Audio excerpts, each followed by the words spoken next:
This is Just a Future Teacher coming in with a new series called the COVID Diaries, New Teacher Edition. Now, hopefully I talked about this in my last video, but I said I will be rolling out a series where I talk about the COVID year as a new teacher in the field. And so if you like what you hear today, please don't forget to subscribe or share this video. Don't forget to also like the video. That's very important too. So sit back and feel free to work on some grades while you tune in. Hope you enjoy.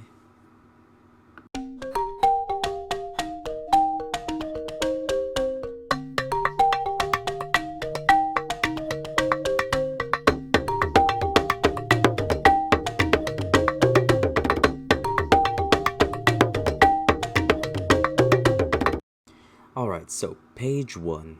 Title, A Whole New World. Alright, so to begin this crazy journey of the COVID year, we need to first start off with the type of classroom that you had. So if you were just joining the teaching world or you were already a teacher, your school or school district decided one of two types of classrooms, okay? So let's start off with the first type. Now, with this first type, we call it the non-hybrid classroom model. Now, with this non-hybrid classroom model, we have two little branches that stick out. The first branch being that if you were one of those teachers that only taught in-person kids. Now, in these schools, oftentimes, a lot of the parents will still send their kids to school because obviously, parents got to do what they got to do. They either go to work or they can't take care of the kids, so they have to send them to school, whatever their decision may be. With that, those teachers could only teach those kids. So they were only in charge of those in-person kids. Oftentimes, you didn't really have a lot of in-person kids. Maybe I would say maybe the most you'd have about 15 or less kids. Some had little, like maybe 8. But it just depended. The other branch to the non-hybrid classroom model would be the teachers that only taught virtual kids. So these teachers are the ones in charge of the virtual students. And only those kids. So we have that. Next, we have the second type of classroom that you would maybe have gone through. Now, what's special about this type of classroom is that the person that came up with this idea was actually the devil himself. And let me explain why.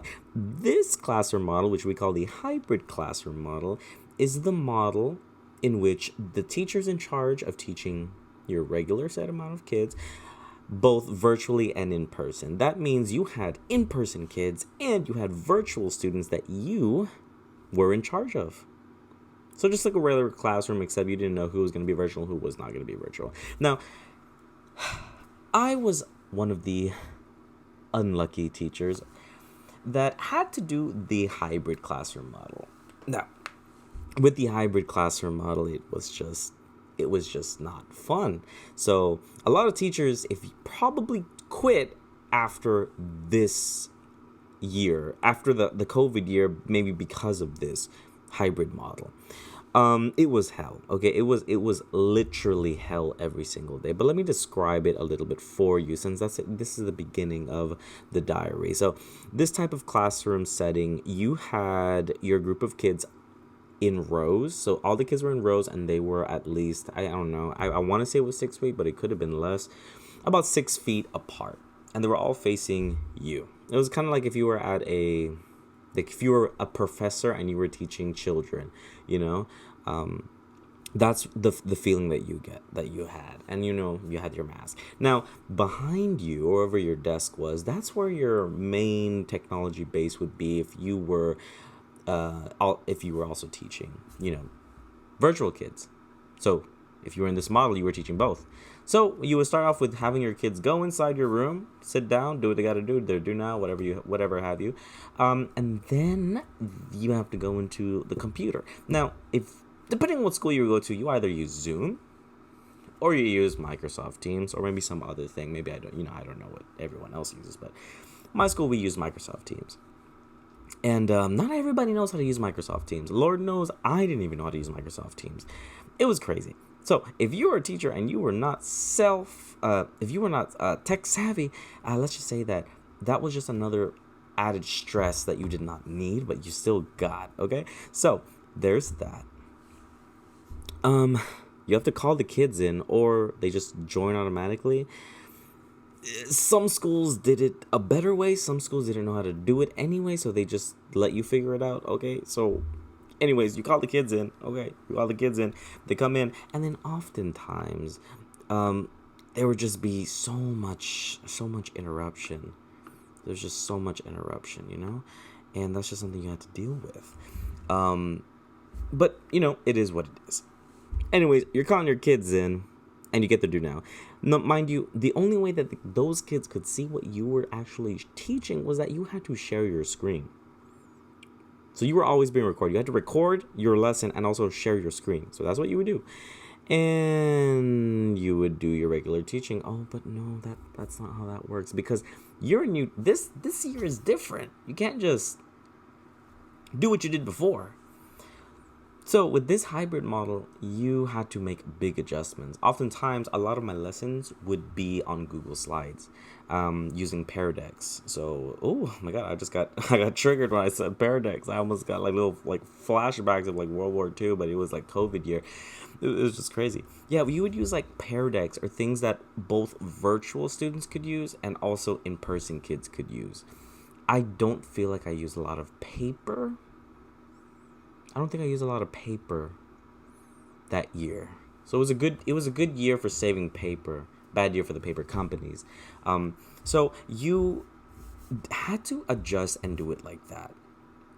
And it was just a big mess.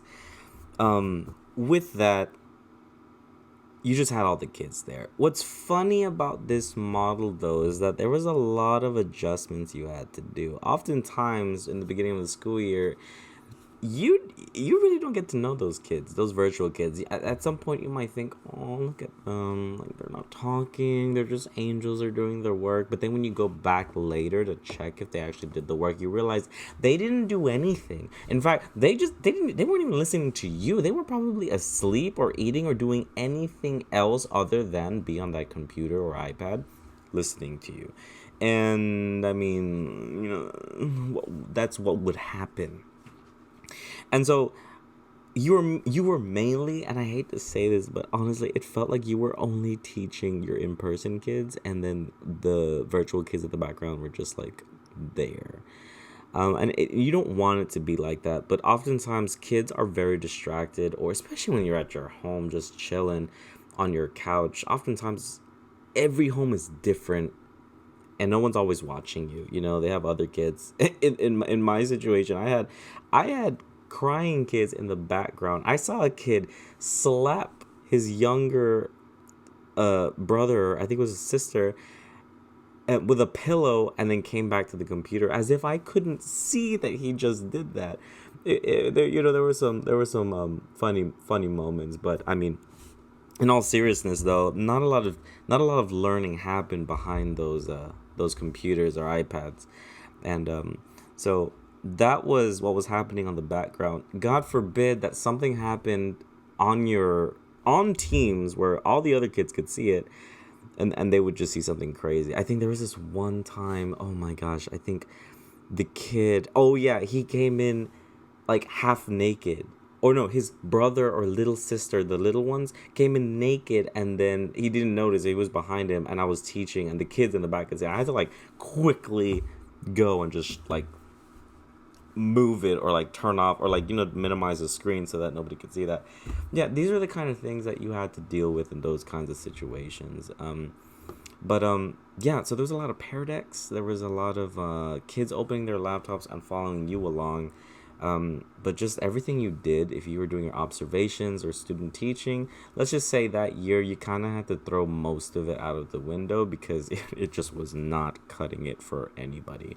It was a big adjustment for a lot of people.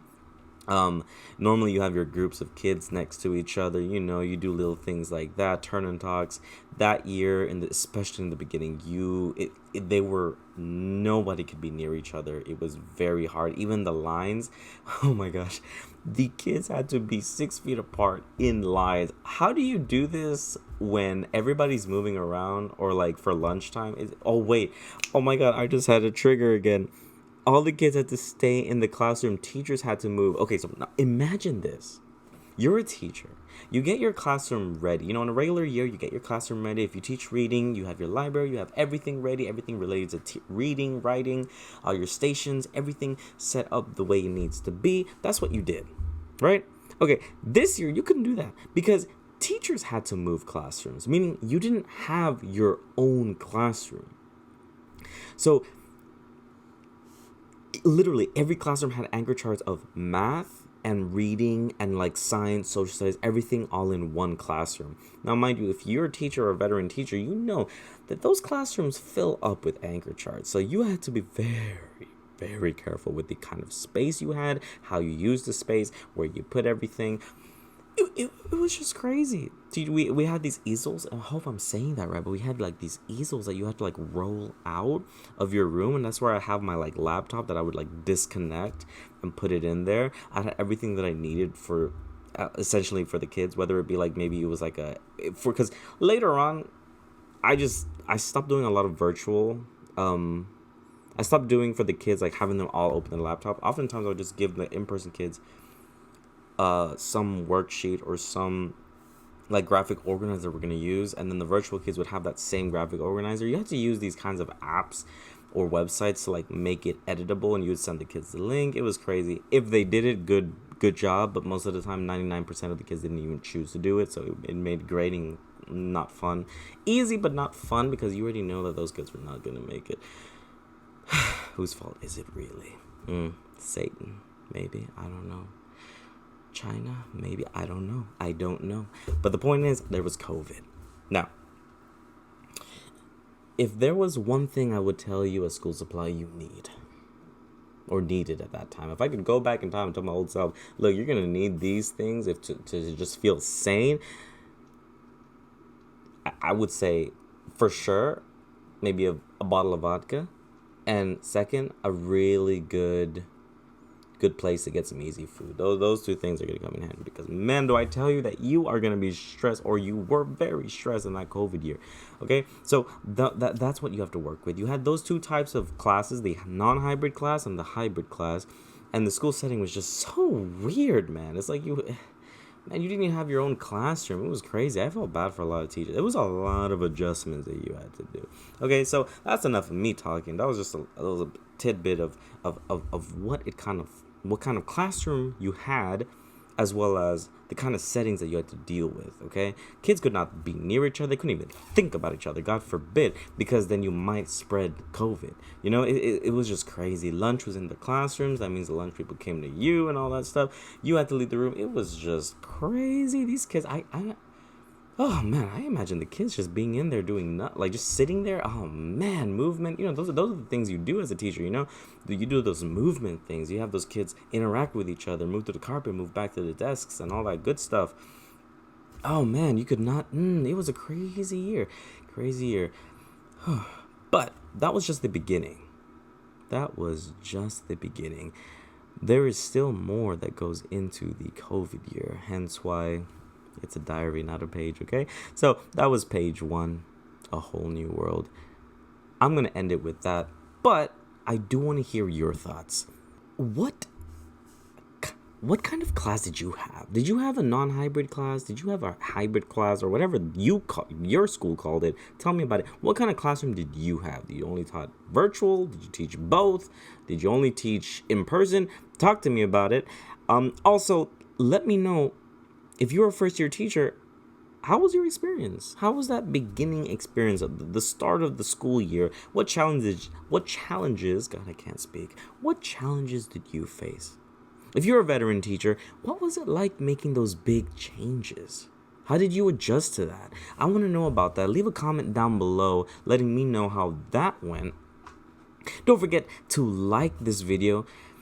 If you liked it, it wouldn't hurt to like it. And also subscribe. Maybe share it with a friend of yours that's you also felt that vibe, Did you vibe with it? If you did, share it. Share it to somebody you think that would share that vibe. Remember, this is a community. Let's rant. Let's just talk to each other about this. We're teachers. We're new teachers in the making. So let's talk about that.